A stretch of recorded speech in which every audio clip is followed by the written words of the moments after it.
Good morning dear students, welcome to professor S P Goyal J S classroom. प्रिय विद्यार्थियों, मैं इतना रोजाना जोर लगा रहा हूँ,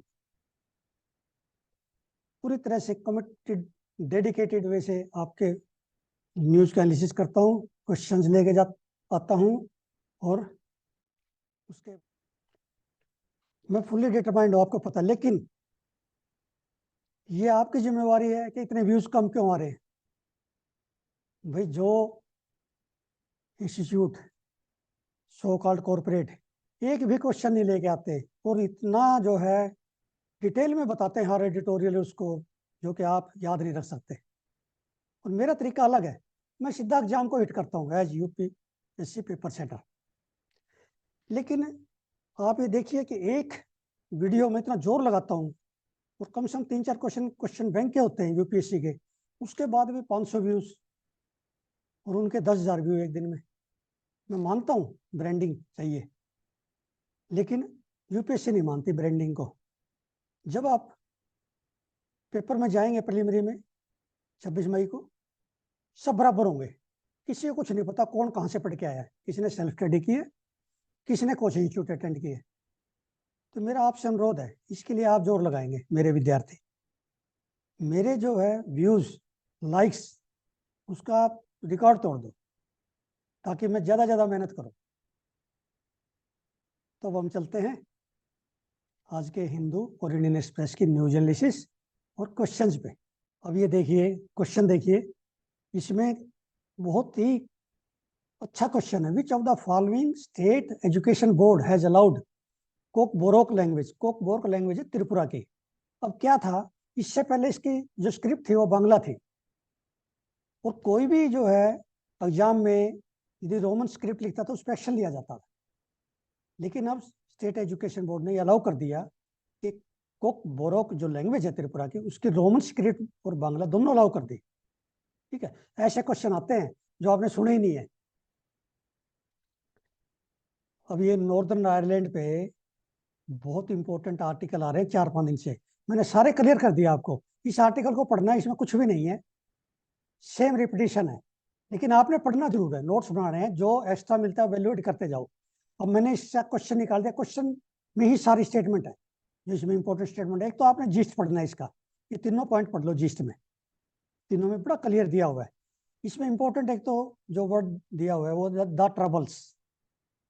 दी ट्रबल्स जो है 1998 से पहले, जब गुड फ्राइडे एग्रीमेंट हुआ उससे पहले वहां पे जो वायलेंस हो रहे थे उसको दी ट्रबल्स कह रहे थे नॉर्दर्न आयरलैंड में। ठीक है, 30 साल चला है वो सिविल वार। और वो किसके बीच में था? Republicans and unionist, Republicans and unionist. ठीक है, तो उसके बाद गुड फ्राइडे एग्रीमेंट आ गया, तो आपको पता चल जाएगा एकदम से कि ये नॉर्दर्न आयरलैंड से। इस तरह से क्वेश्चन जो है, मैंने एक क्वेश्चन और निकाला, देखिए इसमें से। ये देखिए, एक first minister of northern Ireland जब से बने हैं ना, मिकेले ओनिल, तब से ये न्यूज में आया, वो सिन फिन पार्टी है, उसकी मेजोरिटी आई है। जो सेकंड पार्टी है उसका सेकंड मिनिस्टर बना है, पावर सेम है।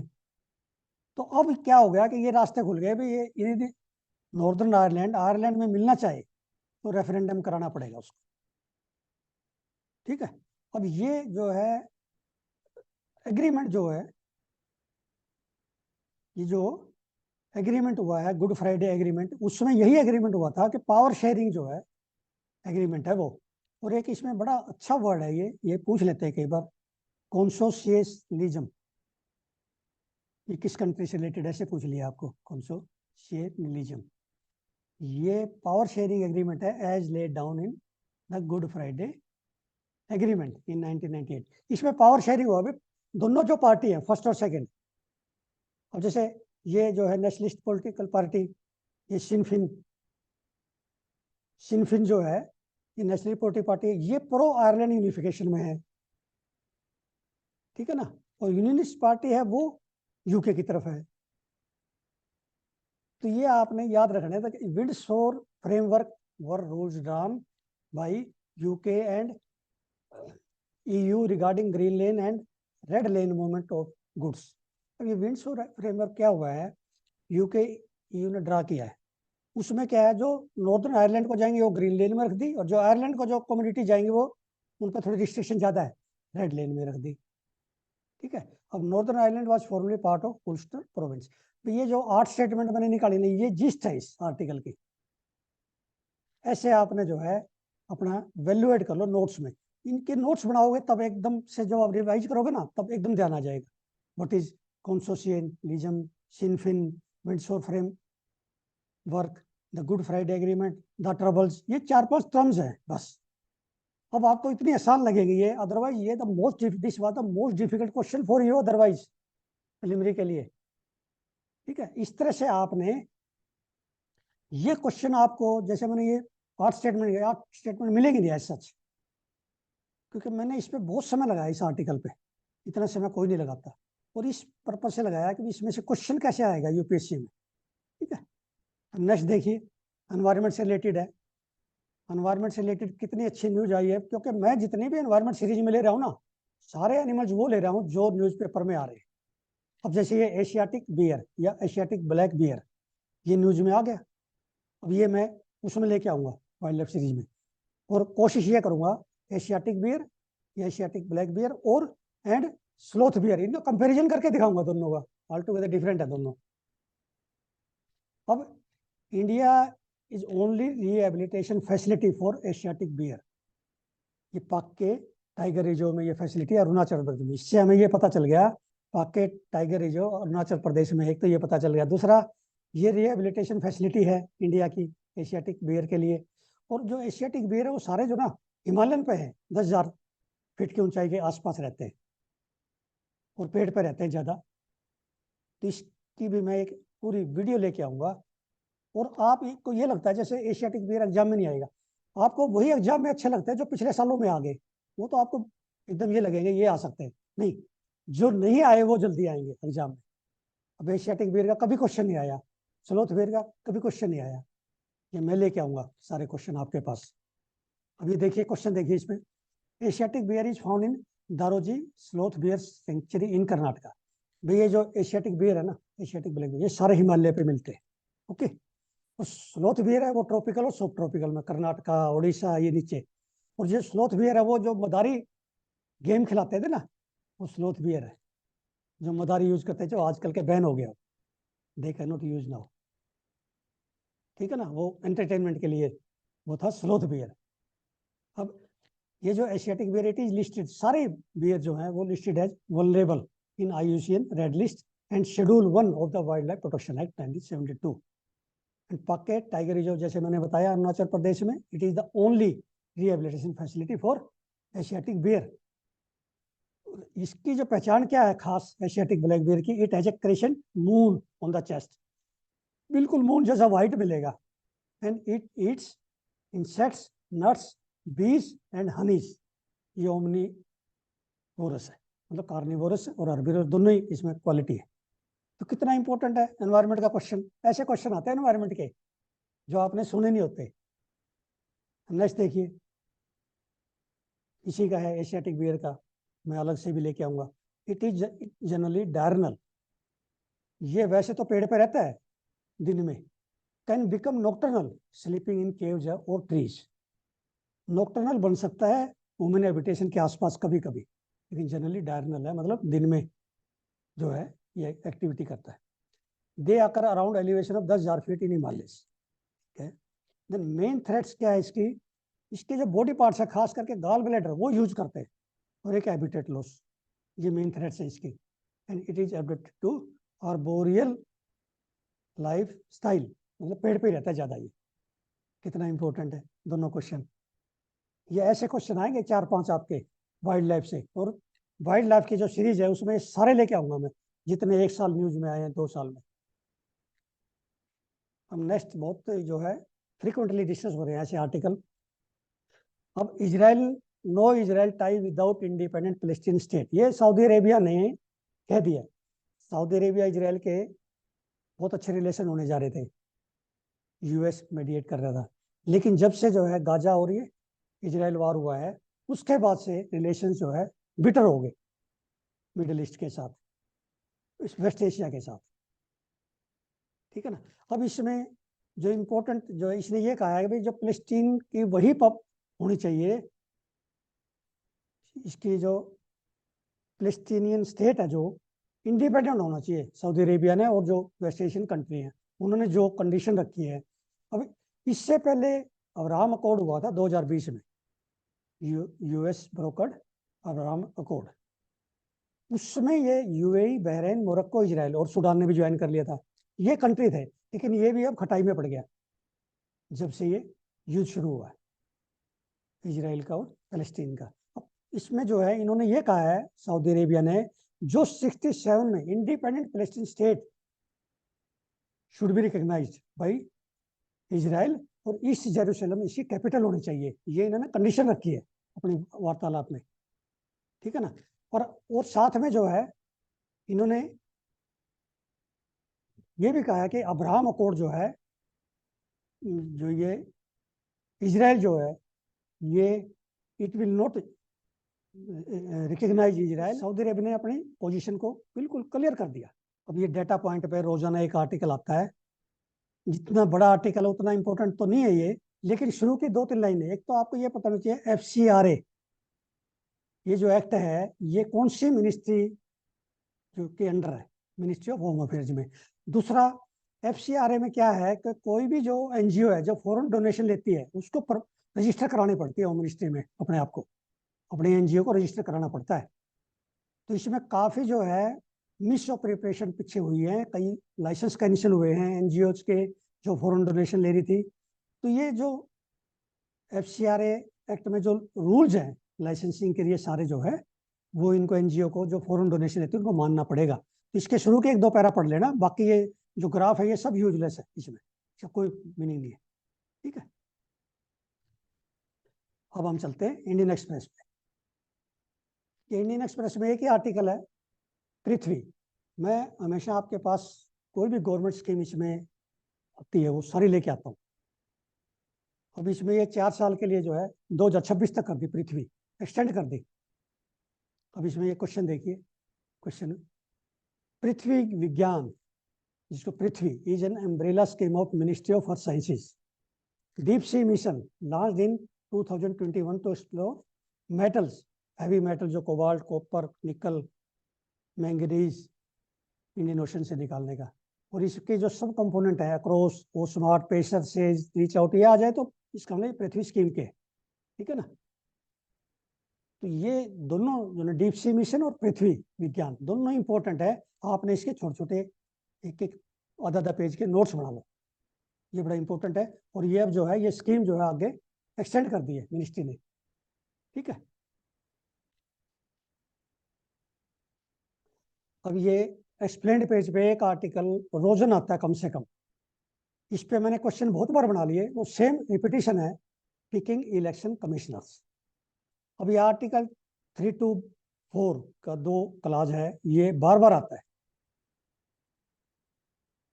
एग्जाम में आ सकता है 324 आर्टिकल में क्या लिखा हुआ है। ये इलेक्शन कमीशन से एक क्वेश्चन, इलेक्शन कमीशन या सुप्रीम कोर्ट से इंडिपेंडेंस पे जरूर आता है हर साल, ठीक है।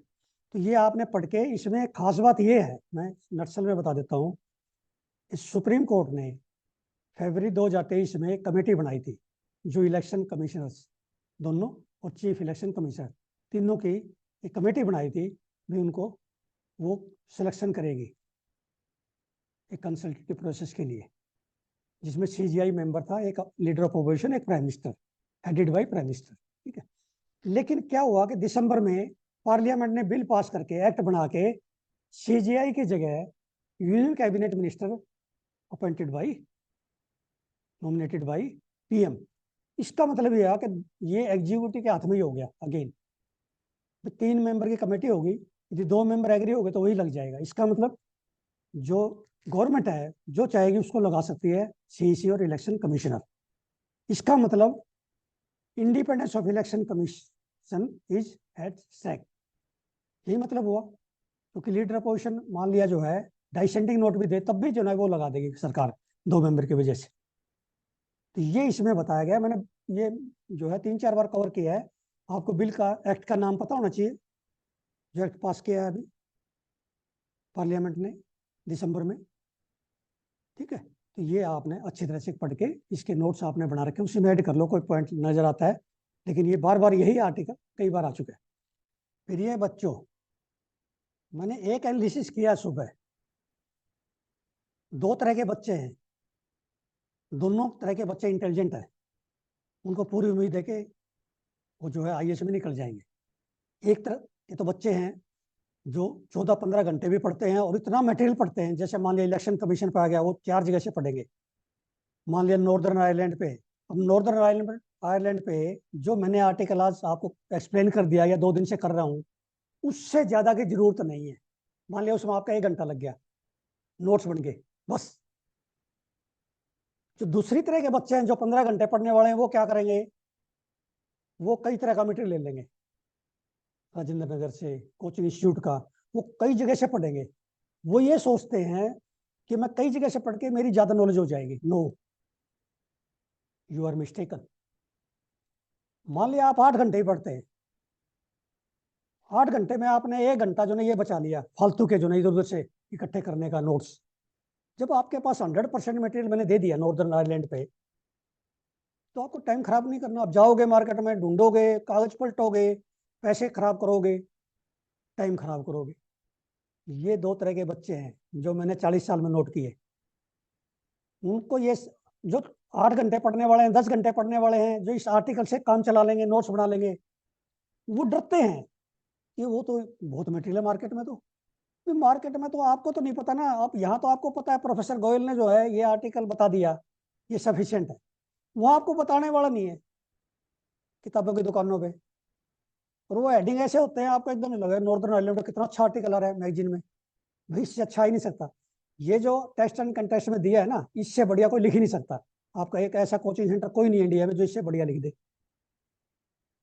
8 स्टेटमेंट मैंने निकाली, 8 स्टेटमेंट कोई निकाल के नहीं देगा आपको नॉर्दर्न आयरलैंड पे, और कल भी निकाली थी, परसों भी निकाली थी। तो इसलिए कंटेंटेड रहो, मटेरियल इस तरह से ना इकट्ठा करो। ये आपका प्रिलिमिनरी का भी हो गया, नॉर्दर्न आयरलैंड में मेन का भी हो गया बस। और रोजाना जो आप 2 घंटे अखबार के बचा रहे हैं ना, उसका यही फायदा है। तो 15 घंटे वाले को भी आप टक्कर दे सकते हो, उससे ज्यादा मार्क्स आएंगे आपके, मैंने बता दिया आपको। जीएस मेंस में, प्रिलिमिनरी में ज्यादा आएंगे। ये तजर्बे से आते हैं चीजें, 40 साल के तजर्बे से आते हैं चीजें। क्योंकि आप बिल्कुल ना डरो, आप बहुत सही चल रहे हैं।